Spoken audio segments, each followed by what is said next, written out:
आमदार सतेज पाटील यांनी कसबा वावडा पॅव्हेलियन मैदानाची रात्री अचानक पाहणी केली.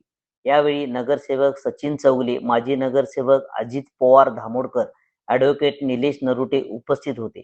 संपूर्ण मैदानाची सुमारे तासभर पाहणी केल्यानंतर आमदार सतेज पाटील यांनी येथील वीज व्यवस्था, कचरा व्यवस्थापन आणि परिसरातील स्वच्छता करण्याच्या सूचना दिल्या. त्यांनी रात्रीच अधिकाऱ्यांना फोन करून सुनावले. यामुळे यंत्रणा अलर्ट मोडवर गेली. आमदार पाटील यांच्या सूचनेनुसार नगरसेवक सचिन चौगले, निलेश नरोटे आणि माजी नगरसेवक अजित पवार यांनी तातडीने यंत्रणा कामाला लावली. 2 दिवसांपासून कसबा वावडा पॅव्हेलियन मैदानावर यंत्रणेने कचरा उठाव तसेच वीज व्यवस्था सुरू करण्याचे कामकाज सुरू केले आहे.